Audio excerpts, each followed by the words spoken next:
Hi everyone, it gives me great pleasure to share this life story with you. My name is Mr. Zain and I welcome you all to my YouTube channel. I'd like to engage you emotionally with a short yet touching story about the suffering in this world.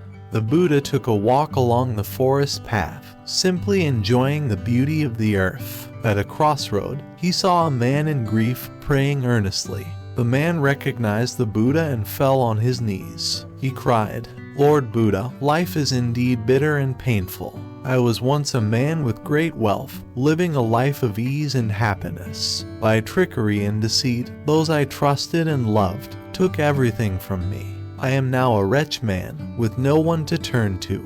How many more times must I be reborn into this world of suffering before I can be liberated?" Pointing to the mango tree by the road, the Buddha said, "Do you see that mango tree? You must be reborn as many times as the number of mangoes on that tree before you know the bliss of liberation from the sufferings of this fleeting world." Seeing that there were at least dozens of mangoes hanging on the tree, the man gasped, "But Lord, I have lived the righteous life in accord with the precepts. Why am I condemned to suffer so much longer?" The Buddha said that is the way it must be, and he continued his walk. He came across another man praying by the road, and this man too fell on his knees and cried, "Lord Buddha, life is indeed bitter and painful.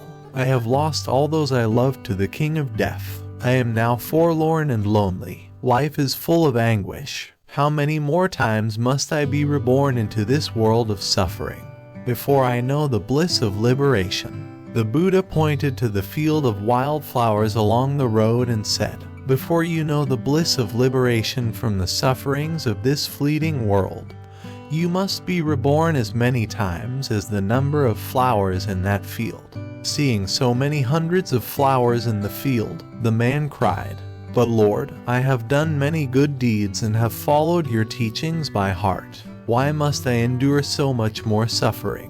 The Buddha said, "That is how it must be," and he continued on his way. When he came across a tamarind tree, another man fell down on his knees and cried before him, "O Lord, life is full of suffering. During the days I toiled like a slave under the scathing sun.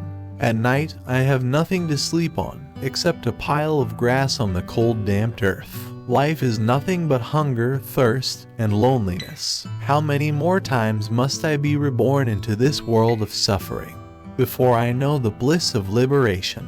The Buddha looked up to the tamarind tree, each branch of it bearing many stems, and each stem had dozens of leaves. The Buddha said, "Look at the tamarind tree. Before you know the bliss of liberation from the sufferings of this fleeting world, you must be reborn as many times as the number of leaves on that tamarind tree." As the man looked up at the tamarind tree and its thousands of leaves, his eyes filled with tears of gratitude and joy.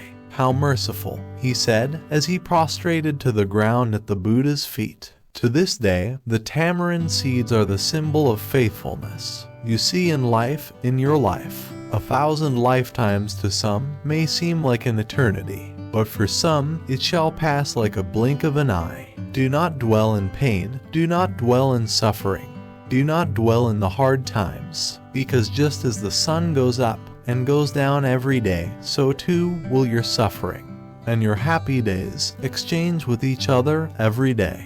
For the rest of your life, suffering is a given, but how we respond to it, how we respond to hard times, that is what defines us as humans. That is what defines our character. Be happy even during the worst days. And remember that, after the darkest hour of night, the sun always reappears. This is Mr. Zain Motivation Stories. Don't forget to subscribe to the channel for more interesting videos. Thanks for watching and stay blessed.